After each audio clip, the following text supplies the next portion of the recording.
오늘 부활 후 두 번째 주일 예배의 본문은 구약의 본문 하나와 신약의 본문 3개가 되겠습니다. 구약의 본문은 시편 133편입니다. 형제가 연합하여 통고하며 어찌 그리 아름다운거라고 시작하는 구절이 되겠습니다. 신약 성경에 와서는 오늘 읽은 복음서에서는 오늘 읽은 요한복음 20장 예수님이 부활 후에 여러 제자들에게 몸을 보이셨고 또 도마와의 만남이 기록되어 있는 구절이 오늘 요한복음 20장의 이야기입니다. 사도행전 그리고 세 번째 본문은 사도행전 4장에 나와 있는 말씀입니다. 이 사도행전 4장은 당시 초대 공동체들이 함께 삶을 나누고 필요에 따라 자기의 삶을 살아가는 첫 번째 가장 온전한 공동체의 삶을 살았다라고 하는 기록이 있는 말씀이고요. 그 다음에 서신서에 가서는 요한 1서 1장에 나와 있는 말씀입니다.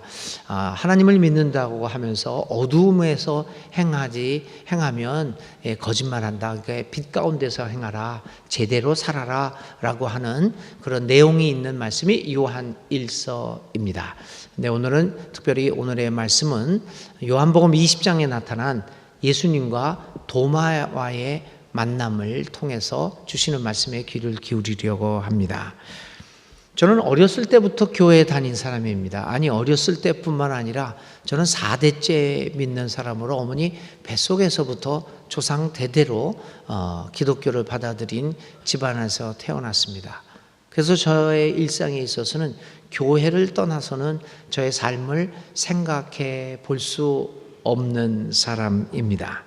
근데 이렇게 오랜 세월 교회를 다니면서 교회의 특징들을 보는데 한국 교회는 예전에도 그랬고 지금에도 그랬고 여러 가지 똑같은 모습을 보이고 있는 것들이 있습니다. 그 중에 하나가 교회에서는 왜? 라고 하는 질문을 허용하지 않는다는 겁니다. 진리는 왜라고 하는 질문을 통하여 의문을 통하여 의심을 통하여 얻어지는 것이 아니라 위로부터 주어지는 것이라는 가르침을 받았습니다. 그래서 질문은 의문은 의심은 용납되지 않았고 오직 가르침의 복종만이 존재했습니다. 질문을 갖는 것, 의심을 하는 것, 특별히 신앙에 대하여 질문을 갖는 것은 성경에 대하여 질문을 갖는 것은 하나님에 대한 불경이고 불신앙이었습니다. 그래서 저는 세상이 6일 만에 이루어졌고 인간은 지금부터 6,000년 전에 이 땅 위에 지구상에 나타났고 지구의 역사는 6,600년을 넘지 않는다라고 하는 그런 것들에 대하여 의문을 제기하거나 의심을 할 수가 없었습니다. 그것은 금지된 행위였기 때문입니다. 그러나 드러내지는 못했지만 저의 내면 속에서는 말할 수 없는 그리고 수를 셀 수도 없는 질문들이 쏟아져 나왔습니다. 그러나 교회에서 질문을 한다는 것은 해서는 안 된다고 하는 것은 하나의 불문율이었습니다. 그런데 사실 이런 문제 때문에 교회를 떠난 젊은이들이 얼마나 많이 있습니까? 지금도 많은 젊은이들은 이런 모습 때문에 교회를 떠나고 있습니다. 의심이 많다는 것, 질문이 많다는 것은 믿음이 없다는 것의 증거였고 따라서 사람들로부터 비난의 대상이 되기 일쑤였습니다. 그러기에 저는 감히 저의 마음속에 떠오르는 의문과 질문을 밖으로 드러낼 수가 없었습니다. 의심의 모습을 보이지 않고 질문을 하지 않았던 저는 당시 교회 사람들에게 믿음이 좋은 학생으로 비춰졌습니다. 오늘 우리들은 어떤 모습으로 비춰집니까? 질문을 하지 않았던 저는 그래서 그 옛날에 저를 기억하고 있던 사람들은 참 믿음이 좋은 학생이었다. 이렇게 착한 학생이었다. 이렇게 기억을 합니다. 아마 그래서 그 교회에 같이 다니던 사람을 결혼하게 됐는지도 모르죠. 이런 한국 교회 상황에서 우리는 오늘 한 사람을 성경에서 만납니다. 도마라고 하는 예수님의 제자 중에 한 사람입니다. 오늘 우리가 읽은 본문은 주로 설교를 할 때 제목을 이렇게 답니다. 의심 많은 도마. 그리고 의심 많은 도마라고 하는 제목으로 설교를 하면서 그 설교를 통해서 의심하지 말고 믿어야 할 것을 강조하는 내용을 중심으로 우리는 이 본문을 해석해 왔고 그리고 설교를 들어왔습니다. 그런데 여러분, 도마는 과연 의심하는 사람의 대명사로 불려지는 것이 타당합니까? 도마가 마치 불신앙의 챔피언처럼 여겨지는 것이 당연한가라고 하는 질문입니다.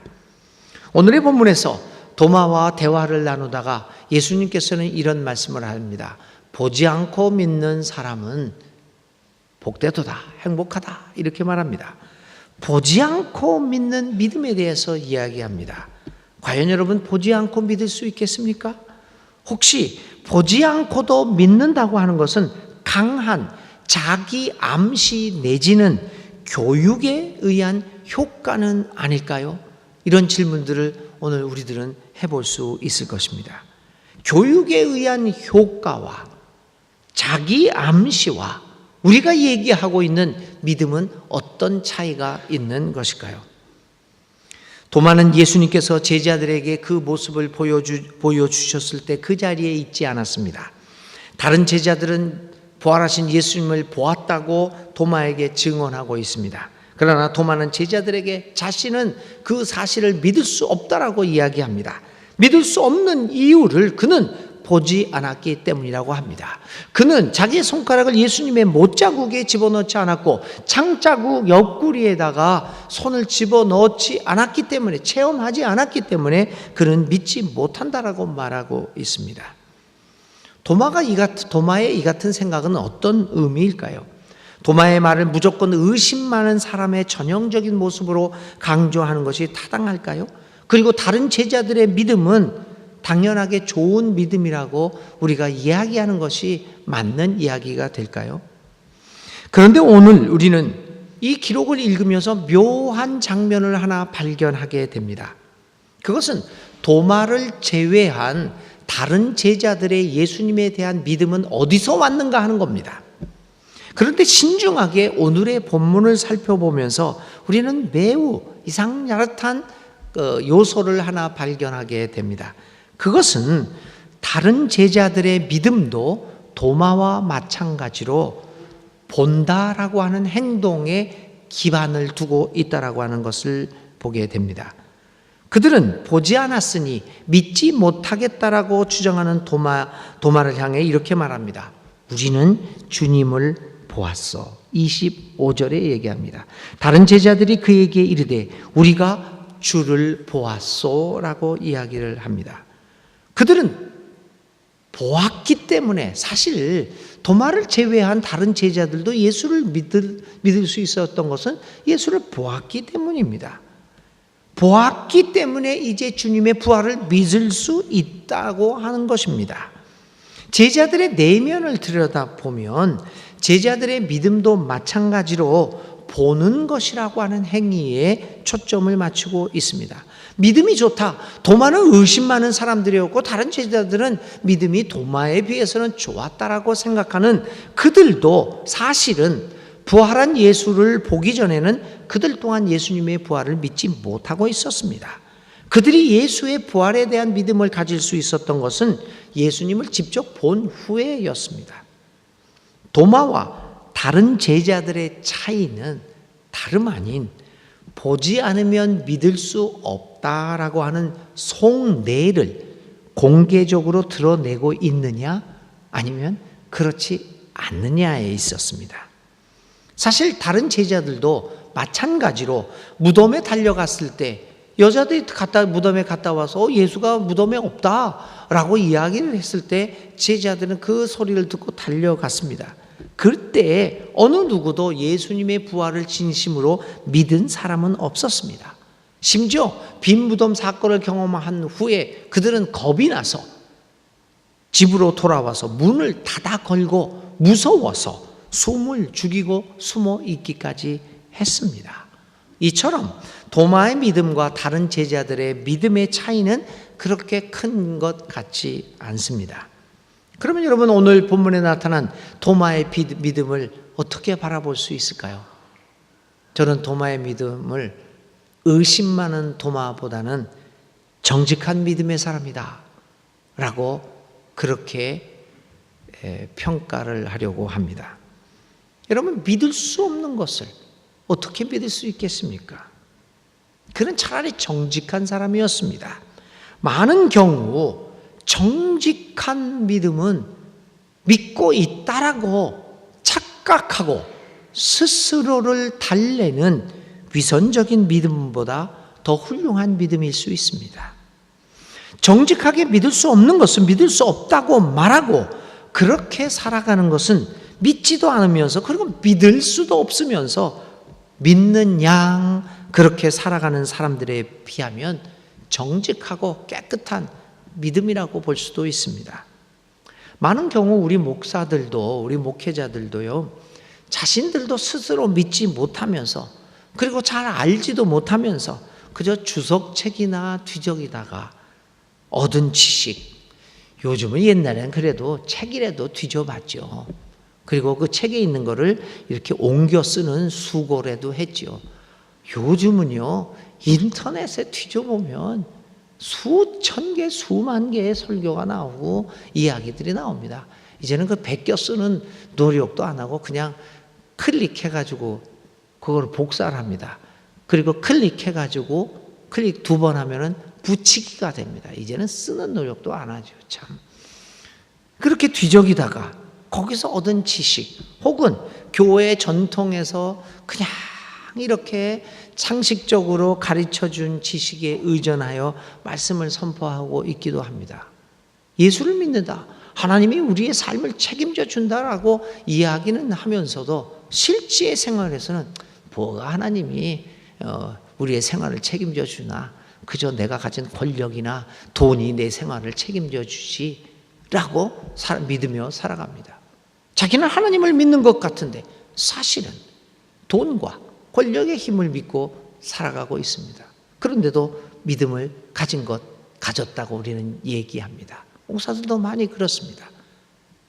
믿지도 않으면서 믿고 있다고 착각하고 있는 이 위선적인 믿음보다 믿을 수 없음을 이야기하는 도마의 믿음이 오히려 우리에게 정직하고 깨끗한 믿음으로 보이지 않습니까? 교인들도 마찬가지입니다.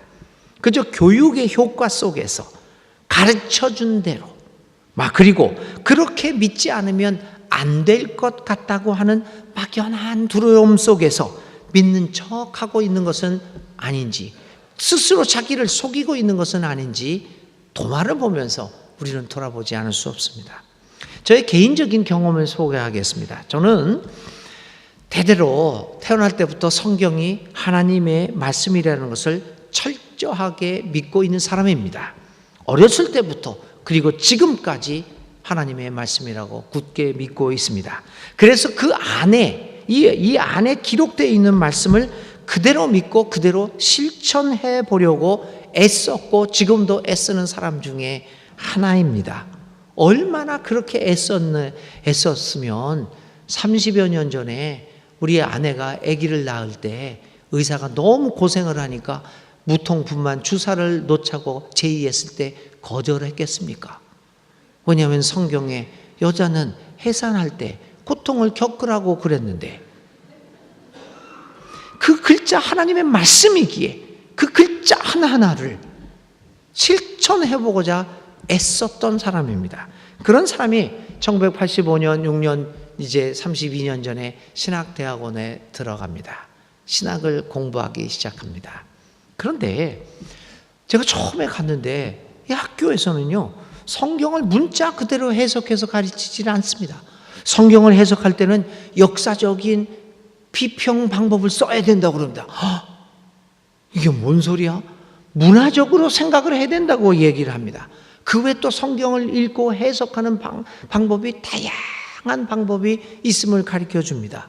그때 저는 비로소 알았어요. 마태복음이 제일 먼저 기록된 것이 아니라 마태복음보다 마가복음이 먼저 쓰여진 것이라는 것을 그때 알았어요.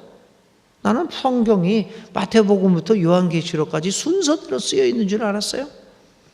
그리고 신약 중에서 마태복음이 제일 먼저 쓴 줄 알았더니 그게 아니더라고요. 데살로니가 전서가 제일 먼저 쓰였어요.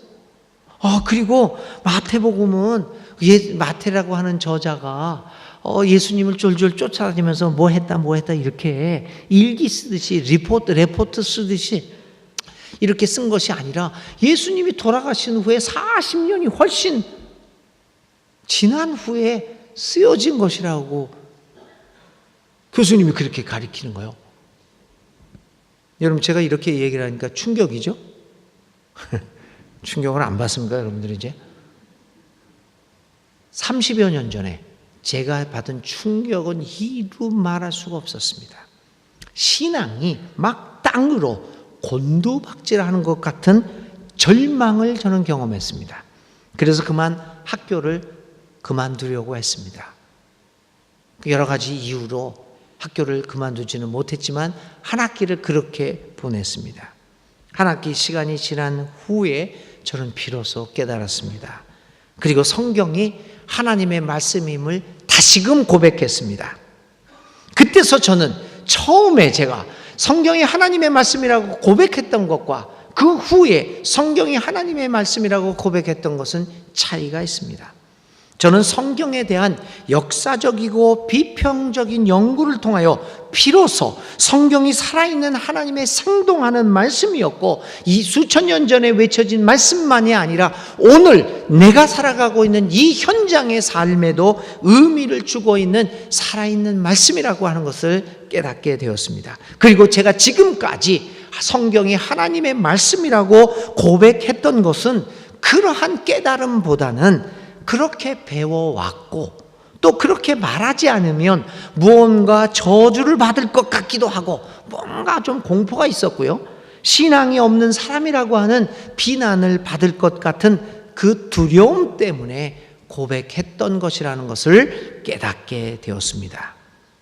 이 사건을 통해서 결국 저는 의문을 갖지 않는 믿음에서 의문을 가지면서, 그리고 질문을 던지면서 갖는 믿음으로 나아갈 수 있었고, 그리고 성경이 하나님의 말씀이라는 사실을 저의 입술의 말이 아니라 삶을 걸고 고백할 수 있게 되었습니다. 여러분, 알지 못하면서 갖는 무조건적인 믿음보다는 차라리 보지 않고서는 믿을 수 없다라고 정직하게 말하는 도마의 믿음이 더 훌륭합니다. 정직한 믿음이 위선적인 믿음보다 더 나은 것은 의심은 한 사람으로 하여금 진리를 추구하게끔 만들기 때문입니다. 결국 왜 예수님은 도마에게 그 모습을 나타내었을까요? 차라리 저 같으면은 안 나타나겠습니다. 나를 믿지도 못하는 저따위 것한테 내가 귀찮게 내가 왜 내 모습을 보여주냐. 그런데 여러분, 오늘의 말씀에서 여러분, 예수님께서는 도마만을 위하여 자기의 모습을 나타냅니다. 저는 이 요한복음 20장은 전율을 일으키게 하는 말씀입니다. 예수님이 모든 제자들을 위해서, 다수를 위해서 도매금으로 나온 것이 아니라 바로 여러분 하나를 위해서 일부러 그 모습을 나타내십니다. 왜 그랬을까요?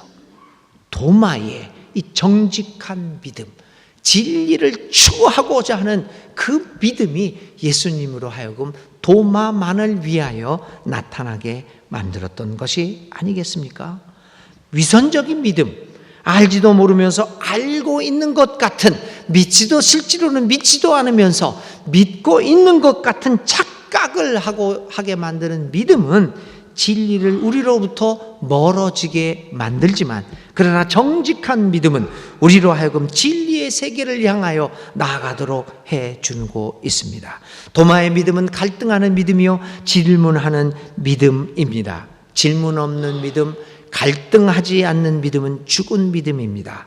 갈등과 질문이 없는 믿음은 우리로 하여금 행동하지 못하게 함으로 우리의 믿음을 죽은 것으로 만들어 갈 것입니다. 그런 의미에서 도마의 믿음은 질문하는 믿음, 갈등의 믿음입니다. 교우 여러분, 오늘 우리에게 필요한 믿음은 무조건 아멘 하는 식의 믿음이 아닙니다. 왜 그런가? 질문하고 갈등하는 모습입니다. 믿지도 않으면서 그렇게 고백하는 사람들, 형식적인 고백의 성도들만을 양산해내고 있는 우리 교회들은 오늘 우리의 믿음의 모습을 진지하게 오늘 도마의 믿음을 통하여 검토해 보아야 합니다. 우리 한국교회는 건강한 의심, 정직한 의심, 갈등하는 믿음을 정죄해 왔습니다. 늘 의심 없이 무조건 믿을 것을 강요하여 왔습니다. 지금은 믿을 수 없지만 그것을 무시하고 그냥 그렇게 믿다가 보면 언젠가는 믿어지게 될 거라는 막연함 속에서 신앙을 강요해 왔습니다. 그러한 태도는 우리로 하여금 정해진 교리만을 붙잡도록 만들어 더욱 폐쇄적인 교인들로 만들어 갔습니다.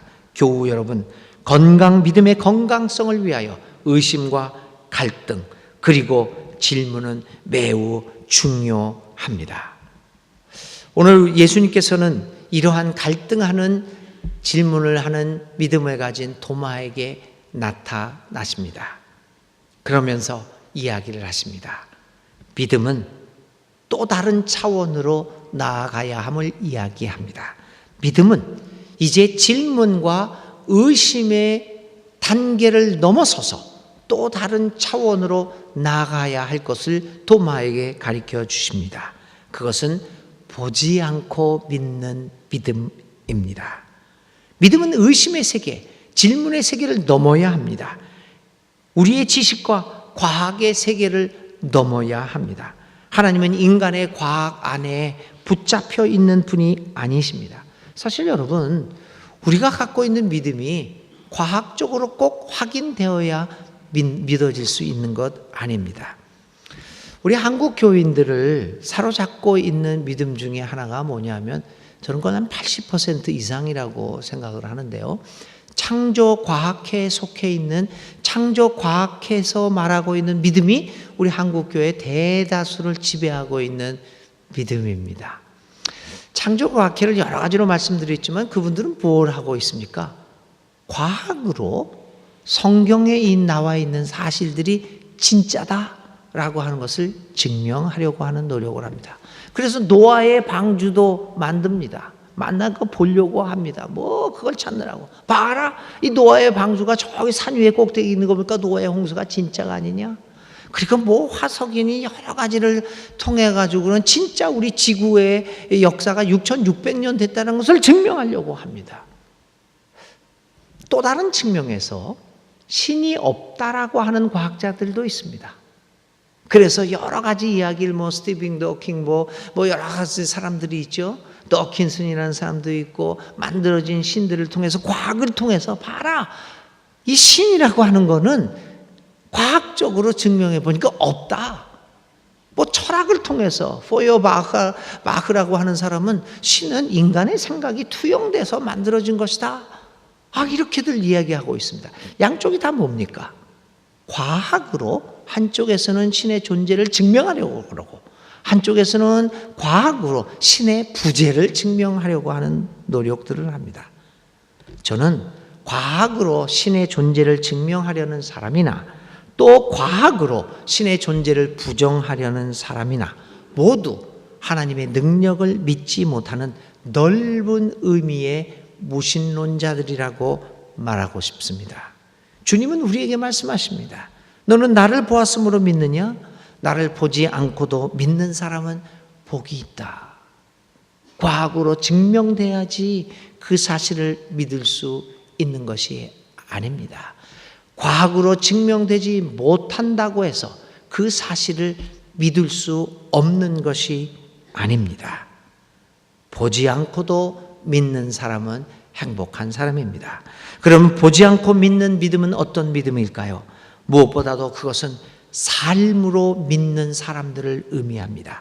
자신의 삶으로 예수님의 가르침을 사는 사람들은 보지 않고도 믿는 사람들입니다. 예수님은 그러한 사람들을 통하여 이 사회를 변화시키고 역사와 우리를 구원하십니다. 하나님의 구원의 능력은 바로 믿음을 삶으로 살아가는 사람들을 통하여 이 세계에 보여지고 있습니다.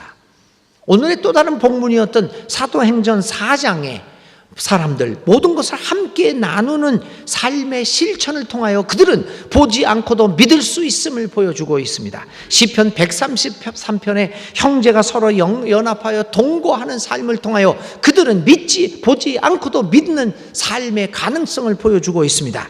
그것은 보이지 않는 하나님을 이 세상 사람들로 하여금 보게 하는 행위들이었습니다. 요한일서 1장 6절의 말씀처럼 어두움 속에 행하지 않는 삶을 통하여 우리는 보지 않고도 믿을 수 있는 삶의 가능성을 이 세상 사람들에게 보여줄 수 있는 것입니다. 보지 않고도 믿는 믿음은 위대한 믿음이며 진정한 믿음입니다. 그런데 이러한 보지 않고도 믿는 믿음은 그냥 앉아 있음으로 생기는 것이 아닙니다. 그것은 반드시 신앙의 단계를 거쳐서 점진적으로 이루어지는 것입니다.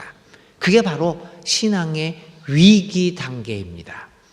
월터 브루게만이라고요, 미국의 콜롬비아에 있는 아틀란타의 콜롬비아 신학대학의 은퇴 교수지만요, 구약 교수로서 그분이 믿음의 단계를 세 가지로 분류를 했어요. 그분뿐 아니라 많은 학자들이 이렇게 믿음을 한 세 가지 단계로 구별을 하고 있는데요. 첫째는 일반적인 우리가 말하는 믿음의 단계입니다. 이 믿음의 단계에서는 신조와 교리를 중심으로 하는 믿음입니다. 모든 것을 다시 말하면 보는 것에 중점을 두는 믿음입니다. 증명이 돼야지 믿습니다. 교리와 신조에 맞아야지만 믿습니다. 이런 것들을 초기 믿음 단계라고 이야기합니다. 그런데 많은 사람이 이 단계에 머물죠. 근데 월터 브루게만은 여기서 다음 단계로 나가는 사람들이 있다고 합니다. 그게 바로 신앙의 위기 단계입니다. 믿음은 성숙해져 가면서 위기 단계를 거친다고 합니다. 이 단계는 의문과 의심과 그리고 질문을 던지는 단계입니다. 이 단계에서 사람들은 갈등합니다. 왜라고 하는 질문도 던지기도 하고 잠시 교회를 떠나기도 합니다. 다른 곳에서 해답을 찾고자 하기도 합니다. 이게 위기의 단계입니다. 셋째 단계는 이 위기를 넘어서는 사람들이 도달하는 단계입니다. 믿음의 단계, 참 믿음의 단계라고 말할 수 있을 것입니다. 바로 보지 않고도 믿는 믿음의 단계입니다. 이 브루스 데마리스트라는 사람이 또 있는데요. 이 사람은 이 보지 않고도 믿는 세 번째 믿음의 단계의 특징을 이렇게 얘기합니다. 신앙이 외면화가 아니라 내면화되어 있다. 오늘 우리들은 신앙을, 외면화된 신앙을 주로 어떻게 얘기합니까?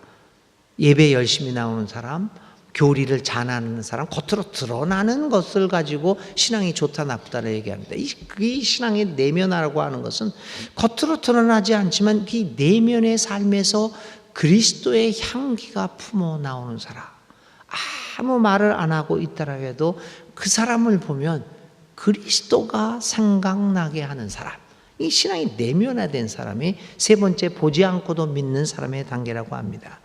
두 번째는 보지 않고도 믿는 사람의 그 믿는 특징은 의무와 율법으로부터 자유로운 사람입니다. 내가 이 자리에 나와 앉아 있는 것 의무와 율법 때문에 그렇지 않습니다. 자율적으로 하나님과의 관계 속에서 나와 있는 단계입니다. 마지막으로 이 데마리스트는 이 보지 않고 믿는 믿음이라고 하는 것을 믿음과 실천이 하나로 어우러지는 통합의 단계다. 그러니까 믿는 대로 살아가는 겁니다. 믿음과 실천이 분리되지 않고 통합되어 있는 관계를 이 보지 않고도 믿는 믿음의 단계라고 이야기합니다. 교우 여러분, 건강한 의심을 가지고 신앙의 위기를 가지고 출발했던 도마는 위선적인 믿음을 가지고 믿지도 못하면서 믿는 척하면서 남을 속이고 또 스스로도 속고 있는 사람들의 믿음과는 비교할 수 없는 훌륭한 믿음의 사람이었습니다. 정직한 의심과 갈등의 사람, 사도 도마는 후일 보지도 않고 믿는 믿음으로 발전하여 그의 삶을 통하여 그 믿음을 실천해 갔습니다. 그리고 그는 인도로 가서 순교를 당하기까지 복음을 청하는 진정한 믿음의 삶을 살아갔습니다. 그런 의미에서 도마는 진정 현대인들의 모범적인 믿음의 표상이 되고 있습니다. 교우 여러분, 우리도 도마처럼 질문을 던집시다. 갈등합시다. 의심합시다. 그리고 그 의심과 질문과 신앙의 위기의 단계를 넘어서서 예수님을 만나고 생명의 주여 살아계신 하나님을 확신하고 그 예수님을 우리의 마음에 담고 그를 따라 살아갑시다. 그리고 이 세상 사람들에게 보지 않고도 믿을 수 있음을 증명해 보이면서 살아갑시다. 그것이 부활을 체험한 믿는 이들의 삶이 아니겠습니까? 그리고 우리의 주님, 부활의 주님이 진정 우리의 주님이시고 하나님이심을 보여주십시다. 오늘 주님께서는 이 아침에 우리에게 말씀하십니다. 보지 않고 믿는 사람들은 행복하다. 보지 않고 믿는 믿음의 경지에 이르게 되는 우리 모두가 되시기를 주님의 이름으로 축원드립니다.